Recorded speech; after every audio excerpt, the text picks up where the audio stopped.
Hi అండి, welcome back to our channel. Please like and share and subscribe. ఈరోజు మీరు ఈ వీడియోకి సంబంధించి తమ్లైన్ అయితే మీరు చూస్తుంటారు. అంటే ఏంటంటే ఈరోజు మనం టాపిక్ బోర్ చేసిన తర్వాత, ఇంజిన్ రెడీ చేసిన తర్వాత కూడా స్మోక్ అనేది వస్తుందా అనేటువంటిది క్వశ్చన్. ఇలా ఈ క్వశ్చన్ని నాకు సంబంధించి చాలామంది కస్టమర్లు చాలాసార్లు అడుగున్నారు. సో దానికి సంబంధించి ఈ వీడియో అయితే నేను చేస్తున్నాను. ఈ వీడియో చూడంగానే మీకు బోర్ చేసిన తర్వాత పొగ ఎందుకు వస్తుంది, అది ఎప్పుడు దాకా వస్తుంది అనే దాని గురించి పూర్తి డీటెయిల్స్ అయితే మీకు ఒక అవేర్నెస్ అనేది వస్తుందన్నమాట. ఈ ప్రోగ్రామ్ అనేది కేవలం కస్టమర్లు అవేర్నెస్ కోసం.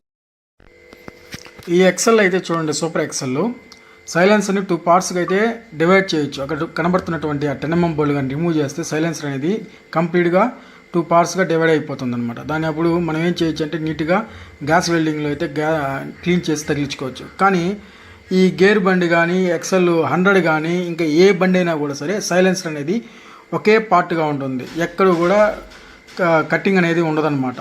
సో ఈ బోర్ వచ్చి కొన్ని రోజులు తోలడం వల్ల మీరు ఏమవుతుందంటే ఆ ఆయిల్ రూపంలో ఉండేదంతా కూడా ఈ గొట్టంలో వచ్చేసి సైలెన్సర్లో స్టోరేజ్ అయిపోయి ఉంటుంది అనమాట. సో అదే ఆయిల్. కాబట్టి మనం బోర్ చేసిన తర్వాత ఒక 1 వీక్ వరకు ఆ స్టోరేజ్ అయినటువంటి ఆయిల్ అంతా కూడా పొగ రూపంలో బయట వచ్చేస్తుంది.